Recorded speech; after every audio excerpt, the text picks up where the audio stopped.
Class 5 থেকে শুরু করে এই রচনাগুলো পড়বো বা এখান থেকে একটা না একটা কমন থাকবে। কায়দার বর্ষাকাল, তোমার জীবনের লক্ষ্য কি, সংবাদপত্রের স্বাধীনতা, এবং আরো কিছু এরকম আমাদের আছে যে বিজ্ঞানের সুফল কুফল। এগুলো কেন বললাম ভাই আপনাদের সামনে এই কথাটা, সেই বাবা জন্মের পর থেকে সংবাদপত্রের স্বাধীনতা স্বাধীনতা স্বাধীনতা কুফল সুফল এগুলো পড়াচ্ছেন। আজকে আমাদের বয়স প্রায় শেষের দিকে, আমরা প্রায় স্বাধীনতার পরেও 5 দশক পার করেছি, কিন্তু এখনো সেই ব্যানার দিতে হচ্ছে মুক্ত গণমাধ্যম, আগামী চ্যালেঞ্জ। তাহলে এটা কখন শেষ হবে, কখন শেষ হবে আমি আসলে বুঝতে পারছি না। আরো কত অনুষ্ঠান দেবে আমার ছেলে, আমার নাতি, এরাও মনে এখানে চালাতেই থাকবেন, যেটা আমার সাইমা ম্যাডাম বলে গেছেন। আসলে আমি একটু গল্পটা বললাম, আর এখন অনেকেই বলেছেন এর কথা বলেছেন, ডিজিটাল এইজের কথা বলেছেন। গত কয়েকদিন আগে আমার প্রিমিয়ার বিশ্বতে একটা ঘটনা ঘটেছে। আমাদের এক মেয়ে, এক ছাত্রী লিখেছে ওখানে প্রিমিয়ার ইউনিভার্সিটির একটা সাইনবোর্ড, সে খুব সুন্দর করে, যেটা আপনার ওয়াসা বিল্ডিং এ দেখেন, অনেক বড় সাইনবোর্ড, ওখান থেকে একটা আই বাদ দিয়ে লিখেছে প্রাইমারি ইউনিভার্সিটি। এখন সেটা সব জায়গায় পাঠানো গেছে ফেসবুকে। আমি সঙ্গে সঙ্গে আইটিডি, আমি বাসায় ছিলাম, আমাকে ঢাকা থেকে জগন্নাথ বিষয়ের ডিন বলছেন, স্যার আপনার এখানে এরকম একটা ফেসবুকে দেখেন কি হয়েছে এখানে দেখেন।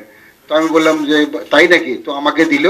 আমি সঙ্গে সঙ্গে আইটি ডিপার্টমেন্টে, তারা উইদিন এ মিনিট তারা বের করে ফেলছে এটি কে করেছে এবং তার সঙ্গে কারা তার প্রোফাইলে আছে।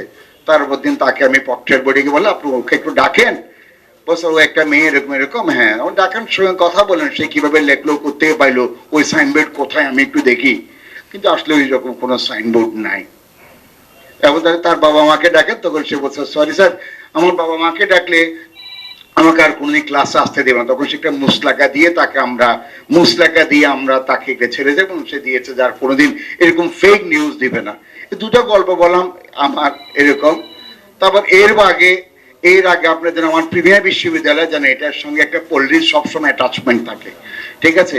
এরকম মাঝে মাঝে মেয়র মহোদয়কে নিয়ে, মেয়র মহোদয় হচ্ছে ট্রাস্টি বোর্ডের চেয়ারম্যান, আমি ওনার পরে আমি ভাইস চ্যান্সেলর হিসাবে।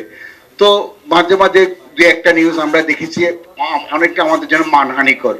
আমি আমার প্রক্টর মহোদয়কে বললাম, বাবা ভাই আমি দেখেন আপনি এটা হ্যান্ডেল করেন, এই ছেলেটা কে দেখেন এই এটা দিয়েছে, এই পোস্টটা করেছে, আমি নাকি মানহানি করে মেয়র মহোদয় এবং আমার নাম, আমরা মানহানি মামলা করব, খরচ ছাড়াবেন, কিন্তু প্রিমিয়ার বিশ্ববিদ্যালয় ওখানে আমার নাম লেখা নেই, ভাইস চ্যান্সেলর লিখেছে, ডাক্তার শাহাদ সাহেবের নাম লেখেনি, মেয়র সাহেবের নাম লেখেনি, লিখেছে মেয়র ট্রাস্টি বোর্ডের চেয়ারম্যান। তাহলে আমার সুবিধা আছে, আমি প্রাতিষ্ঠানিক আইনগত সুবিধা পাবো, মানহানি আর মামলা করে যাব, দেখি কোথায় গিয়ে পানি কোথাকার পানি কোথায় গিয়ে গড়ায়।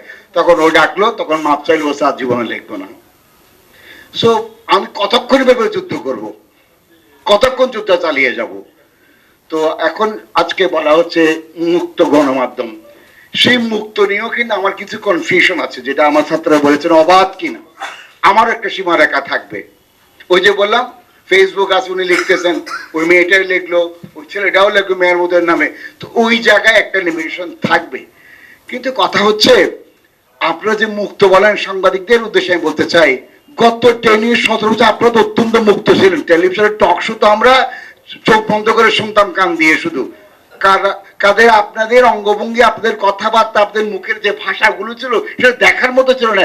এত বেশি স্বাধীনতা ভোগ করেছেন, আজকে আমি বলতে চাই আবার স্বাধীনতা নাই। ওরা এমনই বলেছেন মানে এর চেয়ে স্বাধীনতার কোনো সীমা রেখাই নাই। আবার আজকে আমাকে চেঞ্জ করতে হচ্ছে। হয়তো আমাদের এই কথাগুলো আরেকদিন বলা হবে কিনা যে আমরা স্বাধীনতা হর্ব করেছি, আমরা স্বাধীনতাকে লিমিট করে দিয়েছি। এই বিতর্ক থেকে আমি কিন্তু উতরাতে চাই রিয়েলি, আসলে কোন জায়গায় স্বাধীনতা কি, মুক্ত কি, অবাধ কি, এই শব্দগুলোর আসলে একটা বিচার বিশ্লেষণ দরকার। প্রত্যেকটা ক্ষেত্রে একটা সীমা রাখা থাকতে হবে, তাই না? আমি চাই যে আমাদের সংবাদ মাধ্যম এমন একটা স্বাধীনতা ভোগ করুক, এমন একটা স্বাধীনতা তাদের কাছে থাকুক, যাতে তাদের কলমের দুষ্কেন হবে। কলম দুষ্কেন, এই সেই কলম তো একই কলম, ওরা দেখলে একরকম করে লেগে, শাহনওয়াজ ভাই লিখলে একরকম করে লিখে, আমি লিখলে একরকম করে লিখি। তাহলে আসলে আমি কতটা দায়ী, আমি কতটা দোষী, আমার কোথায় স্কলন, সেটা আমাকে আগে বের করতে হবে। আসলে এর আগে একটু ডিবেট ছিল একটু আগে, যে রাজনীতিদের পকেটে কি সংবাদকর্মী বা সাংবাদিক, না সাংবাদিকদের পকেটে রাজনীতিবিদ। আসলে আমি ডিবেটে যেতে চাই না, মুরগির আগে ডিম না ডিমের আগে মুরগি যেতে চাই না।